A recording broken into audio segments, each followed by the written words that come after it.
হাওর আর মাছের জেলা হিসেবে পরিচিত সুনামগঞ্জ, তবে এবার সেই পরিচয়ের সঙ্গে যুক্ত হয়েছে আম চাষের নতুন সম্ভাবনা। বিশ্বম্ভরপুর উপজেলার এক প্রবাসীর গড়ে তোলা দুটি আমবাগানে এখন ফলছে বিভিন্ন জাতের সুস্বাদু আম। জেলার একমাত্র বাণিজ্যিক আমবাগান দেখতে ও আম কিনতে প্রতিদিন ভিড় করছেন দূর দূরান্তের ক্রেতারা। 12টি উপজেলা নিয়ে গঠিত হাওরের জেলা সুনামগঞ্জ। এই জেলার বিশ্বম্ভরপুর উপজেলার 3 নম্বর ধনপুর ইউনিয়নের চীনাকান্দি গ্রামের কুয়েত ফেরত প্রবাসী মোহাম্মদ আখতারুজ্জামান মিরাশ মিয়া দেশে ফিরে নিজের পতিত জমিকেই বেছে নেন নতুন সম্ভাবনার ক্ষেত্র হিসেবে।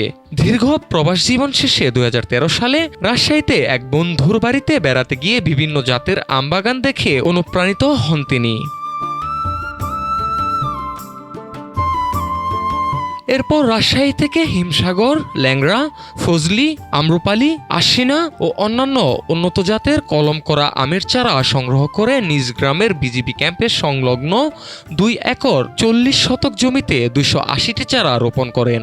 পরে মধ্যনগর এলাকায় আরও 1 একর 40 শতক জমিতে লাগান অতিরিক্ত আরও 120টি আমের গাছ। বিশ্বম্ভরপুর উপজেলা ধনপুর ইউনিয়ন আমার বাড়ি। আমার আঙ্কেলের 2টি আম বাগান, রূপালী আছে, নেপালি, সকল ধরনের আম আছে। আম সব ফরমালিন ছাড়া। বর্তমানে 4 একর জমিতে 4 শতাধিক আম গাছে শোভা পাচ্ছে বিভিন্ন জাতের বিষমুক্ত ও সুস্বাদু আম।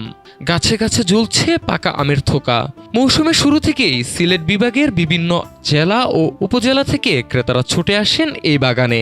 স্থানীয়ভাবে কর্মসংস্থানও তৈরি হয়েছে। নিয়মিত কাজ করছেন বেশ কয়েকজন শ্রমিক। 300 পরিবার এই কাজ করে আমরা দিন মজুরি করে আমরা খুব শান্তি আল্লাহ শান্তি মতন চলতেছি। আর খুব উন্নত আম আছে 400। চলতি মৌসুমে এই 2টি বাগান থেকে অন্তত 170 মণ আম উৎপাদনের লক্ষ্যমাত্রা নির্ধারণ করা হয়েছে, যার বর্তমান বাজার মূল্য প্রায় 4 থেকে 5 লাখ টাকা। ইতিমধ্যে প্রায় 2 লাখ টাকার আম বিক্রি করেছেন বাগান মালিক। কৃষি বিভাগের সহযোগিতা ও আধুনিক পরামর্শ পেলে ভবিষ্যতে উৎপাদন আরও কয়েক গুণ বাড়ানো সম্ভব বলে মনে করেন তিনি। দীর্ঘ 15 বছর বিদেশ করার পরে 2012 সালে আমি রাজশাহীতে যাই বেড়ানোর জন্য। আমের বাগান দেখে আমার খুবই উৎসাহ জাগলো যে আমি বাগান করব। তারপর 13 সালে আমি 2 একর 40 শতাংশ জায়গার মধ্যে রাজশাহী থেকে চারা এনে আমি লাগানোর পরে পরের বছর আমি আরও 1 একর 20 শতাংশ জায়গা আমি লাগায়া আমি মনে করেন যে 2টা বাগান, আমার 2টা বাগানে আমি মোটামুটি কয়েক বছর অল্প অল্প কিছু আম ধরছে, কিন্তু আজ 3 বছর ধরে আমি বেশ লাভবান। প্রতি গাছে আমার 1 মণ, 1.5 মণ, 2 মণ, এই বছর 2 মণও আছে আম প্রতি গাছে। তবে এইদিকে যদি সরকার বাহাদুর একটু নজর দেয়, মনে করেন আমের বাগান আরও আমি প্রসার করতে পারি। স্থানীয় জনপ্রতিনিধিরাও এই উদ্যোগকে সম্ভাবনাময় হিসেবে দেখছেন। তাদের মতে কৃষি বিভাগের যথাযথ সহযোগিতা ও প্রযুক্তিগত সহায়তা পেলে ভবিষ্যতে এই আম বাগানগুলো শুধু সুনামগঞ্জ নয়, পুরো সিলেট অঞ্চলের আমের চাহিদা পূরণে গুরুত্বপূর্ণ ভূমিকা রাখতে পারে। তা আমি বলবো যে এটা আমার ধনপুর ইউনিয়নের যে আখতারুজ্জামান মিরাশ সাহেব যে উদ্যোগটি নিয়েছেন, উনি আসলে গর্বের বিষয়। এটা আমার ধনপুর ইউনিয়নের একটি গর্বের বিষয়। আমি দেখেছি যে উনার যে বাগান, উনার যে পরিচর্যা এবং উনার যে আমের ফলন, আমার ধনপুর ইউনিয়নের ফরমালিন মুক্ত আম মানুষ খেতে পারছে। আর এটা উনি রাজশাহী থেকে চারা এনে করেছে।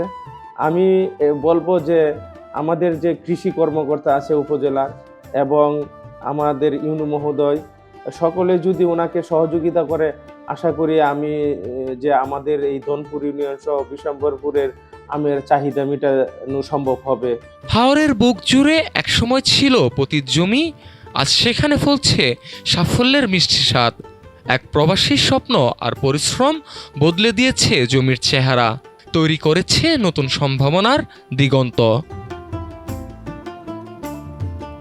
সুনামগঞ্জ থেকে ইমরান খানের পাঠানো তথ্য ও ছবি নিয়ে মুকসুদুল হাসান মিঠু, ঢাকা টুডে।